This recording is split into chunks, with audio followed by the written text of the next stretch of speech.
Olá, para você um bom dia, um ótimo domingo. Estamos começando o nosso Política Cruzada de hoje para falar de um assunto muito sério, viu, gente? O golpe do falso advogado que já fez mais de 1.000 vítimas só aqui no estado de Minas Gerais neste ano.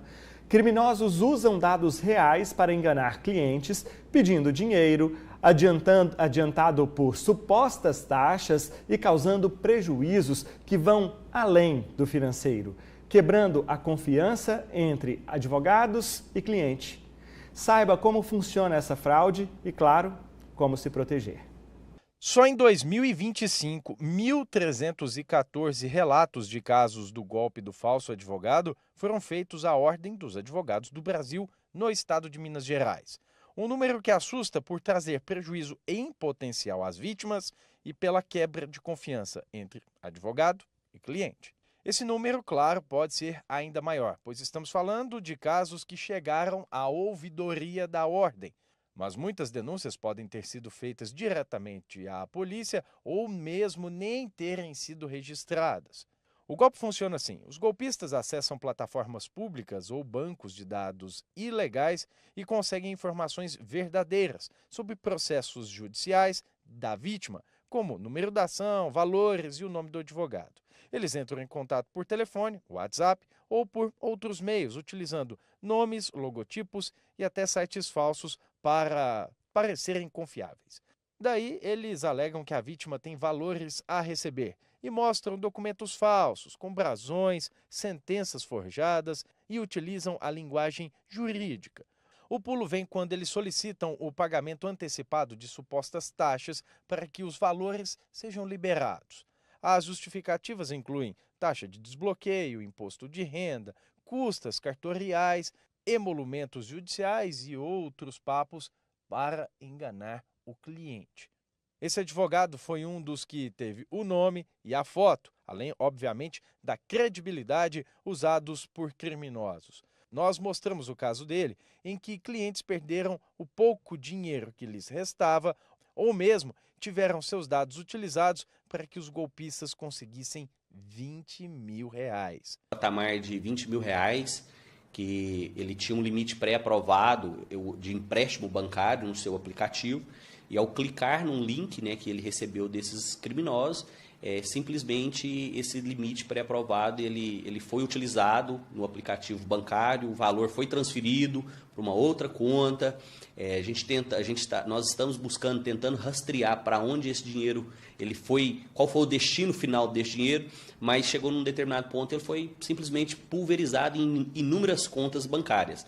Então, tem esse caso dos R$20 mil.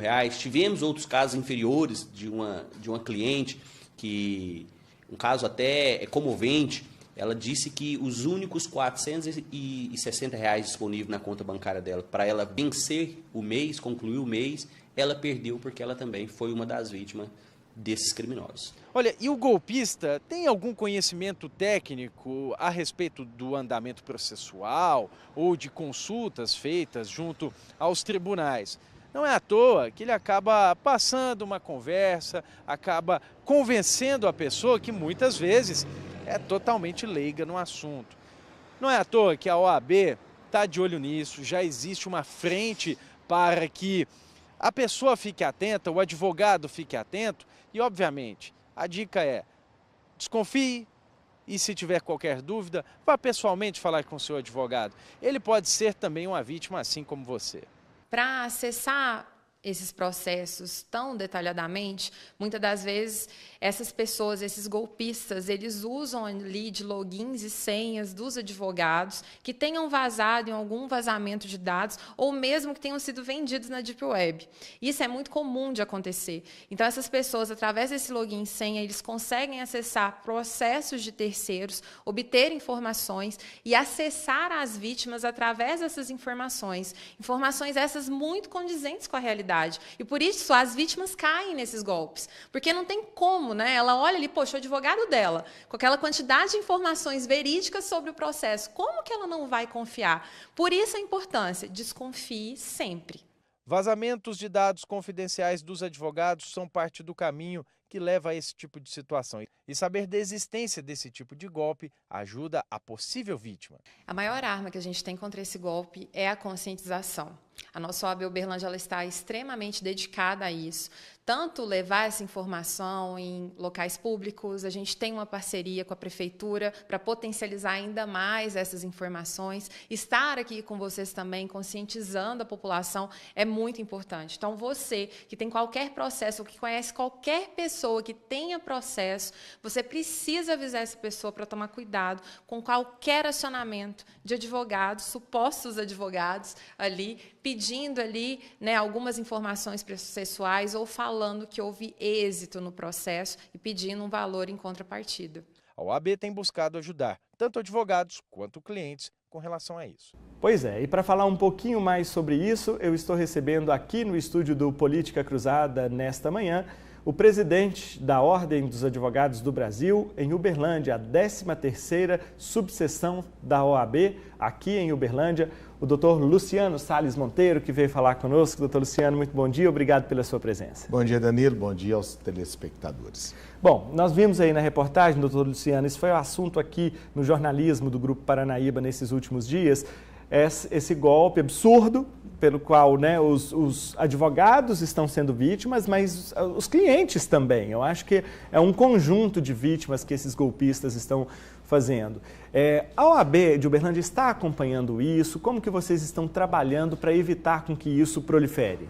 Danilo, essa é uma situação que tem nos causado preocupação e também tem motivado a nós ações concretas. Nós entendemos que nesse momento a informação em massa e de uma forma constante e incessante fará com que as pessoas evitem ou possam até evitar situações de cair nesses golpes. Isso a gente fala por quê? Porque o OAB não tem o poder de fazer investigação. Nós temos, então, municiado as autoridades policiais, seja a nível estadual, seja a nível federal, porque também a Polícia Federal está atuando nesse caso. Nós temos municiado com todas as informações que possam dar pistas às autoridades para poder chegar aos causadores desse golpe. Esse golpe que vem perpetrado de uma forma muito sutil, porque tem utilizado as redes sociais. Isso que habitualmente, isso que nós temos tratado como uma coisa muito normal na nossa vida. E os nossos clientes têm sido induzidos em situações de fraude a depositar valores em situações que não são reais. Então, a gente tem atuado, a gente tem feito divulgações nas nossas redes sociais. Nós fizemos também com a Prefeitura de Uberlândia um convênio para que nós pudéssemos chegar em todos os locais possíveis, onde a Prefeitura pudesse deixar com que nós pudéssemos colocar os nossos cartazes e fazer as nossas divulgações. Os canais de comunicação, nós queremos agradecer a todas as emissoras de rádio, agradecer ao Grupo Paranaíba e todas as emissoras de televisão que têm nos permitido também chegar aos nossos clientes, à população, à sociedade, que também é aquela que tem sofrido com esse mal, com as informações necessárias para poder evitar esse golpe. Aí na reportagem a gente viu mais ou menos como que esse golpe funciona, mas eu queria que o senhor explicasse mais detalhadamente para a gente, até para o nosso telespectador ficar atento e conseguir se proteger de alguma forma. Qual que é o cuidado que ele deve ter, o que chama a atenção? Olha, esse gatilho aqui, esse indício é fraude, não faça. Como é que a gente pode perceber isso, doutor? O que os farsantes, os estelionatários têm utilizado é de uma identificação por foto ou até mesmo pelo logotipo e logomarca do escritório no número do telefone que não é o habitual que o advogado entre em contato com o seu cliente. Aí ele diz, eu tive que mudar o número, se passando pelo advogado, e estou entrando em contato para lhe dar uma boa notícia. E os dados que ele passa são dados que são reais. O número do processo, o nome da pessoa, as informações em relação à questão de contra quem ou a parte contrária, às vezes até mesmo a própria situação do andamento do processo. Então ele diz, olha, tem uma boa notícia, o seu processo que era de tanto, a gente estava pedindo, agora há uma possibilidade aqui de receber, o senhor vai receber um valor aproximado daquele valor da causa, Danilo. Sim. E ele diz, esse valor já está disponibilizado, no entanto, eu preciso que você pague ou taxas judiciárias, ou custas processuais, ou faça um adiantamento qualquer para o Tribunal de Justiça ou para alguém que ele indique para que esse dinheiro seja liberado. Então, geralmente é um valor maior que ele diz que tem que ser liberado, mas pede um valor menor, em torno de 3, 5, 18 mil, a depender do valor que a pessoa esteja na expectativa de receber. E aí é que está, porque a fala é uma fala muito técnica, muito próxima da fala da advocacia ou do advogado que utiliza com o seu cliente, diz de sentença, por vezes tem fabricado sentenças também, por vezes tem feito também fraude em boletos, né? E a partir de então, essa pessoa conversando com o estelionatário, imaginando que está conversando com o seu advogado, ele é induzido a fazer esse pagamento. E fazendo o pagamento, que não é para o seu advogado, dali para frente, acabou. Já foi uma perda financeira. E nós temos relatos de pessoas que têm, como até mesmo alguns dias atrás, na reportagem aqui da Paranaíba, de pessoas que têm dado o pouco que têm. Outras feitos empréstimos nas instituições financeiras para poder garantir um valor maior. Olha que absurdo, né? Absurdo. Doutor Luciano, e assim, esse pagamento, pelo que vocês já identificaram do golpe, ele se dá como? Ele passa uma conta bancária ou dá um boleto falso? Porque talvez também é mais um filtro que o cliente pode ter, fala assim, peraí, mas essa conta aqui não é a conta do meu advogado. Exato. Então, o que acontece? De várias formas, um número um Pix, um número de uma conta, um boleto bancário com informações fraudulentas, falsas, e esse talvez seja o primeiro momento que a pessoa pode atentar. Vai fazer o pagamento, não está no nome do advogado, não está no nome do escritório, receie, desconfie. Desconfie. E não faça pagamento sem que confirme com o seu advogado, no número de telefone que habitualmente ele conversa com ele. Ou o número fixo do escritório, ou no número do telefone que habitualmente conversa com o advogado, ou até mesmo indo ao escritório do advogado e confirmando. Por vezes, até mesmo numa ligação. Doutor, vamos fazer uma ligação de vídeo? Isso. Vamos fazer uma ligação de vídeo agora para poder confirmar essa informação, o senhor me dizer. Então, para que a nossa confiança entre advogado e cliente seja mantida e preservada, pode até parecer dúbio, mas desconfie. Desconfie. Porque numa situação de pedir dinheiro para uma conta que não é habitualmente do advogado, do seu escritório, para quem você está pagando? Então, confirme com o seu advogado. Doutor, mas eu estou vendo aqui, o senhor está pagando para uma pessoa assim, assim, assim, assado. É verdade isso? Então, esse é o mecanismo, a desconfiança e, principalmente, a confirmação com o advogado sobre aquele pagamento. Doutor, a gente já conseguiu, a polícia, talvez que a OAB tenha conhecimento, se já conseguiu chegar em algum desses golpistas, se é daqui da região ou de outros lugares? Então, a gente tem acompanhado. Aqui na polícia, junto à Polícia Civil, a gente tem municiado a Polícia Civil com as informações. Sim. A gente ainda não tem o resultado dessas investigações que estão a passos largos, estão acontecendo. A gente tem muita confiança, tanto na Polícia Civil quanto na Procuradoria-Geral de Justiça, na promotoria, que tem também dito a nós que cessará com esse tipo de situação, mas a gente tem os casos no Brasil inteiro, Danilo. E olha que coisa interessante, eu fazendo uma leitura também de outras situações e monitorando situações em outros estados, a gente descobriu que no Ceará há uma venda de dados na Dark Web, na Deep Web, que é aquela venda de dados naquela rede social que ela é totalmente obscura, e aí é uma venda de dados de quebra de login e senha nos acessos dos advogados dentro dos portais dos tribunais de justiça. Então, por que também nos atinge? Porque, por vezes, fica considerado lá, no acesso de terceiros dos processos judiciais, um acesso do advogado que sequer entrou naquele processo de forma verídica. Alguém quebrou o login e senha dele, entra com esse login e senha dizendo que é ele, por vezes, nunca acessou aquele processo, não tem interesse nenhum naquele processo. E essa pessoa também, vítima dos golpistas, tem a sua identidade utilizada para acessar os processos e, a partir de então, perpetrar o golpe. Não, o senhor acabou já de responder a minha próxima pergunta, porque eu ia dizer assim, mas para ter acesso a essas informações, tudo bem que a consulta pública do judiciário já nos dá, você de casa, qualquer cidadão, dependendo do processo, tem acesso a algumas informações, mas nem todas elas. Nem todas elas. E aí é que tá, porque quando ele entra no acesso que é permitido dentro do sistema, que a gente faz por certificado digital, por token, há também a possibilidade de você fazer por login e senha. E a gente tem entendido, não é uma confirmação, de que essa situação é que tem sido utilizada pelos falsários. Que fica mais fácil de... Fica mais fácil. E aí, então, ele quebrando o login e senha e acessando o processo, ele tira muitas vezes até mesmo informações das petições. Manda a petição do colega advogado para dentro do golpe, ou seja, encaminha no WhatsApp e diz, olha aqui, tanto sou eu que eu estou te mandando a cópia da petição.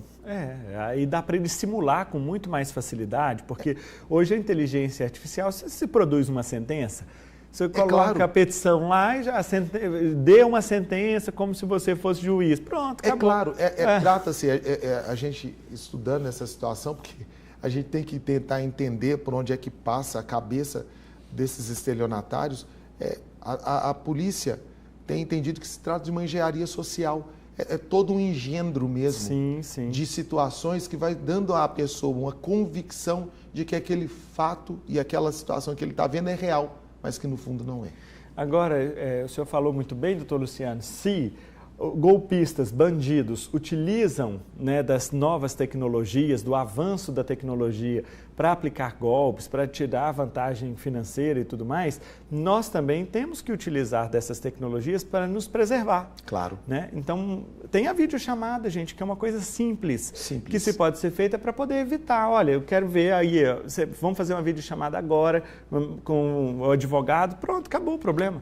E olha, eu tive uma situação de um cliente, infelizmente também vítima desse golpe, que ele estava conversando com o falsário que estava se passando por mim, e a esposa teve um atino, falou, olha, essa conversa está muito longa, doutor Luciano, quando liga é uma conversa mais resumida, direta, mais resumida, não tem tanto convencimento. E outra coisa, a forma como ele nos diz que tem que fazer qualquer tipo de pagamento é totalmente diferente disso. E ela ligou na hora, mas ele já tinha feito a transferência.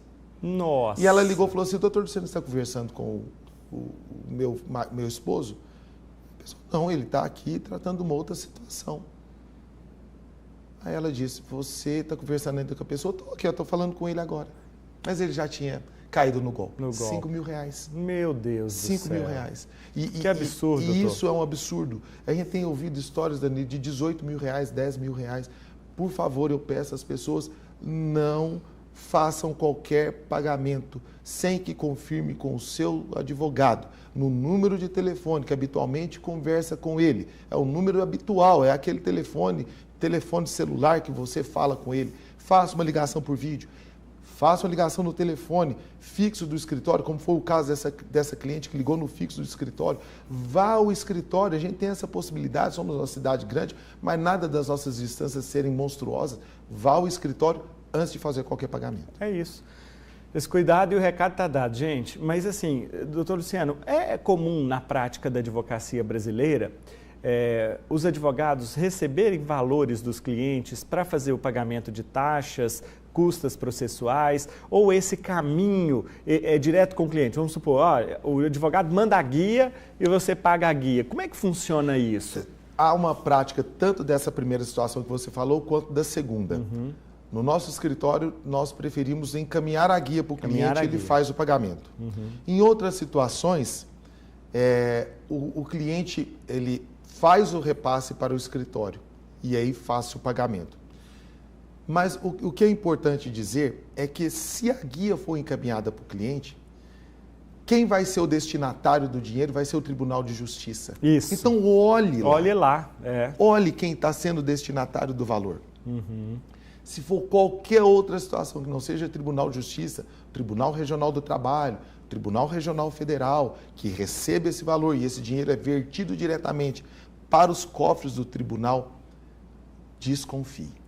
Desconfie. E a gente precisa ficar muito atento, gente. Eu caí num golpe recente, doutor Luciano, de pouco mais de R$30, é um valor pequeno, mas e depois eu fui observar como um detalhe você não percebe. Então, era para pagar aquela taxa a taxa do carro para ter o CRLV, do licenciamento, a taxa de licenciamento. E aí, quando eu joguei no Google, né? E apareceu um primeiro link. Apareceu um primeiro link, E o primeiro link já estava muito, a estética estava muito parecida com o site da Secretaria de Fazenda do Estado. Da Fazenda. E aí eu peguei, olhei e falei, tá tudo bem. E fui lá e paguei. Quando eu paguei, eu falei, gente, mas não é hoje a data. E já aparecia lá que a data de vencimento era hoje. Mas eu sabia que a data de vencimento da taxa de licenciamento sempre é 31 de março. E eu paguei em fevereiro, falei, essa data está errada. Joguei lá, data de vencimento mudou? Não mudou. Quando eu fui ver, o nome do destinatário era lá, Secretaria XWZ Fazenda Y. Então é muito bem... E utilizam-se de uma situação que é a nossa vida corrida. Isso, a nossa vida corrida. A nossa vida corrida. Então a gente faz muitas coisas no atropelo. Mas eu quero dizer a você, isso vale para a vida. Sim. Né? Não dê de graça aquilo que te custou muito suor. Isso mesmo. Principalmente dinheiro. Então, não dê de graça. Pense, olhe, confirme, porque esse dinheiro, uma vez que vai, ele não volta. Não volta, é verdade. Doutor Luciano, recentemente o senhor esteve aqui por ocasião das eleições da OAB de Uberlândia. E o doutor Luciano assumiu agora, recentemente, a gestão da subseção aqui da cidade. Foi uma eleição muito apertada, difícil, né? Como é que o senhor saiu dessa eleição? Bom, Danilo, foi uma eleição muito apertada, mas eu saí com o mesmo sentimento que eu nutro até hoje, de entusiasmo. Eu estou muito entusiasmado para que nós possamos fazer na prática aquilo que nós colocamos no nosso plano de gestão. Eu já lhe digo que 60% do nosso plano de gestão já está em andamento e o restante está em estágio inicial de execução. Então, nós já estamos dando pleno andamento a todo o nosso plano de gestão. E 2 pontos aqui que eu gostaria de trazer, Danilo, que foram 2 pontos que nós conversamos lá naquela ocasião em relação à questão das nossas comissões. Sim, é Lembra verdade. disso? Lembro sim. E em relação à questão da nossa participação na sociedade civil. Em relação à questão das comissões, hoje nós temos 63 comissões. Nós fizemos uma readequação do nosso manual das comissões, trazendo a centralidade às comissões para aquilo para o qual ela foi destinada, ou para os objetivos para os quais ela foi destinada, ou foram destinadas, que é trabalhar as temáticas e oferecer à advocacia uma atualização de todos os temas que passam nas áreas de atuação, direito civil, processo civil, previdenciário, ambiental. Então, essa centralidade nos temas de discussão internamente e dando à advocacia todo o amparo e também a atualização dos temas. Então, são hoje comissões de estudo temáticos. E uma outra situação das comissões que é também o fato de que elas são a nossa extensão à sociedade. Isso. Então, o diálogo das comissões com a sociedade. Nós fizemos isso num primeiro momento, na discussão do IPTU, com 2 comissões da nossa casa, o imobiliário e o tributário, inclusive apresentando parecer em que nós questionávamos naquela época uma situação que era do aumento, que ali naquele momento era de em torno de 200% a 300% em algumas situações, e a gente questionava um princípio do direito tributário, que era a questão da capacidade contributiva do cidadão.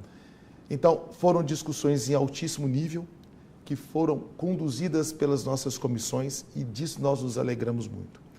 Então, as comissões, nós fizemos uma readequação e realizamos o primeiro colégio de dirigentes de comissão dentro da nossa casa, formativo. E agora, possivelmente, entre o mês de setembro e outubro, nós realizaremos uma segunda etapa para a formação dessas lideranças internas. E uma outra, Danilo, também que nós falávamos, que é a nossa contribuição à sociedade. Nós fizemos agora o primeiro encontro dos advogados que são conselheiros municipais em Uberlândia. Nós temos participação em mais de 17 conselhos, tanto municipais quanto estaduais. E nós entendemos que essa é a nossa contribuição de valor para a discussão dos temas importantes na nossa cidade. Nós pleiteamos vagas junto à municipalidade no Conselho Municipal de Contribuintes e 2 colegas já foram nomeados agora como titular e suplente no Conselho Municipal de Contribuintes, indicações feitas pela Ordem dos Advogados do Brasil, de Uberlândia, e também disputamos vaga no Conselho Municipal da Saúde. Nós fizemos, então, uma disputa, fomos lá, tinha uma vaga, desejamos que nós tivéssemos uma participação no Conselho Municipal da Saúde, e isso faz com que nós também cumpramos com um dos tópicos que está no nosso plano de gestão, mas principalmente é a nossa contribuição para a melhora da nossa sociedade.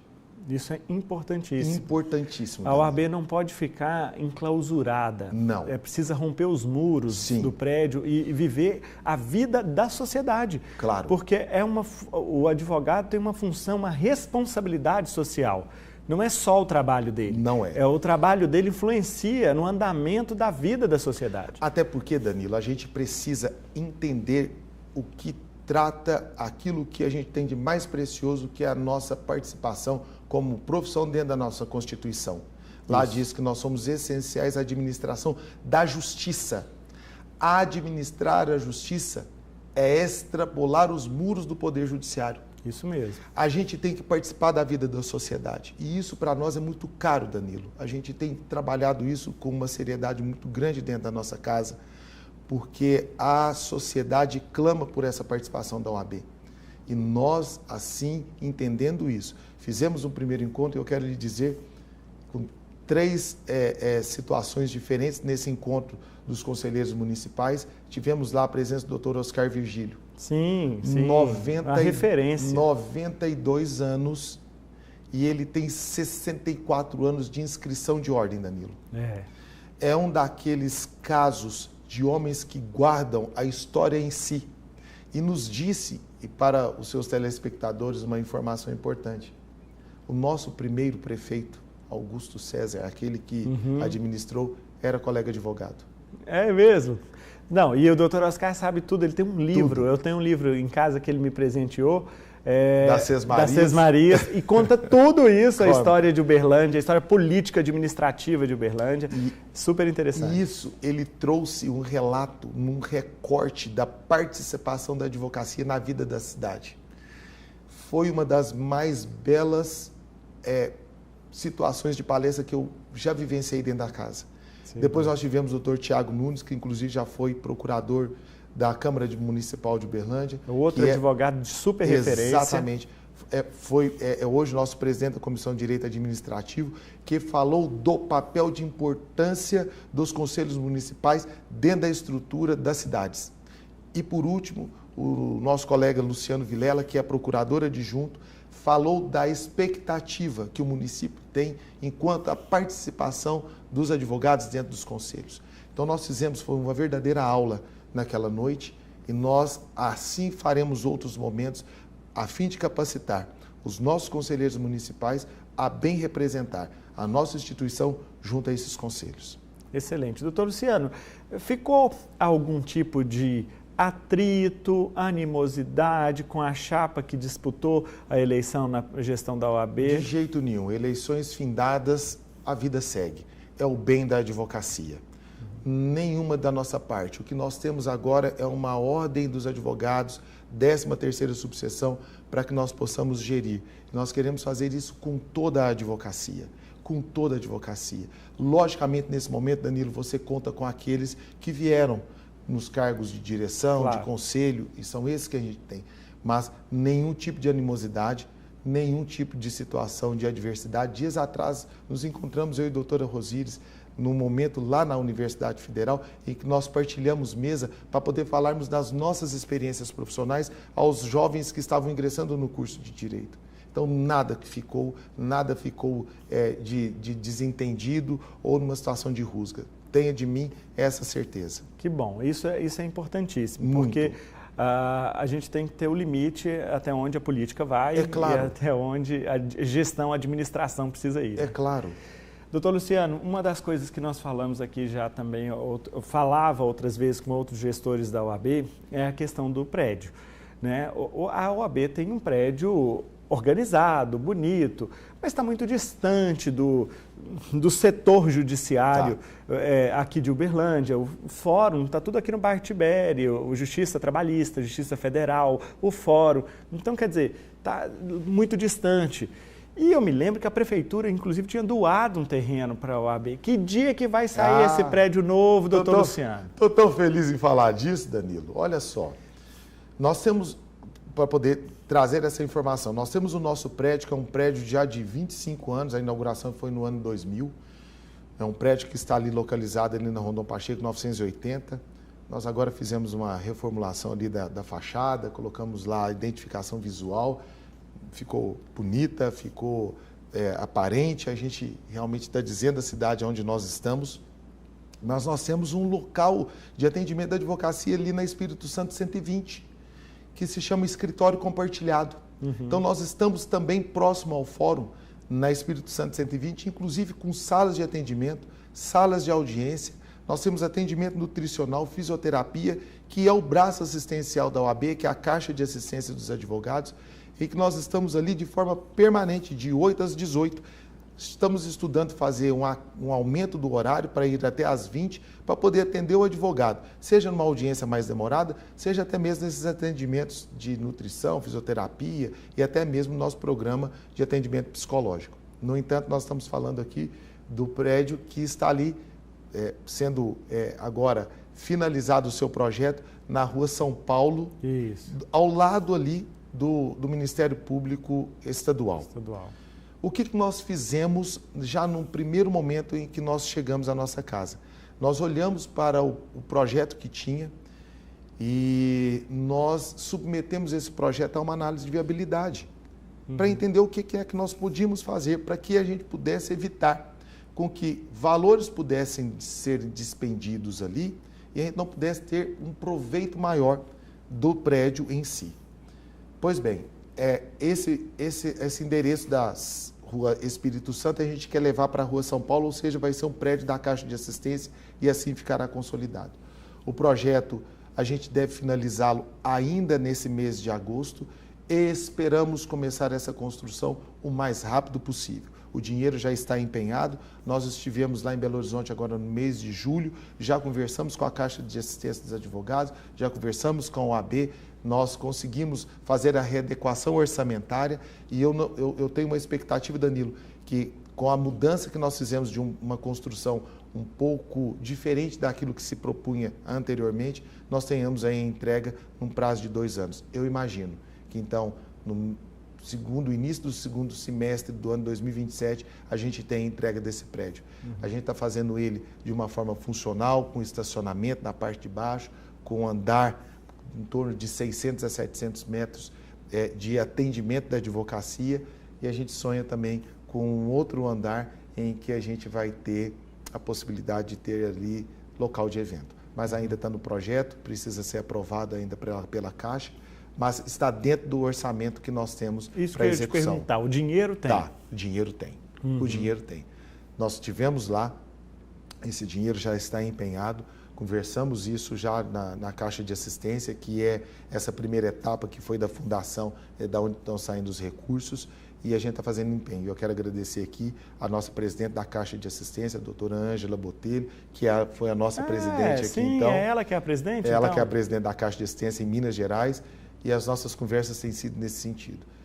Nós só não iniciamos, porque nós reavaliamos o projeto, para que nós pudéssemos ter um respeito a esse valor que vai ser despendido, que sai dos nossos cofres, das situações que nós temos de renda dentro da OAB. Então a ideia não é trocar o prédio da OAB, é ter mais uma unidade. Mais uma unidade. O presidente sonha com algumas outras coisas ali, esse presidente que vos fala.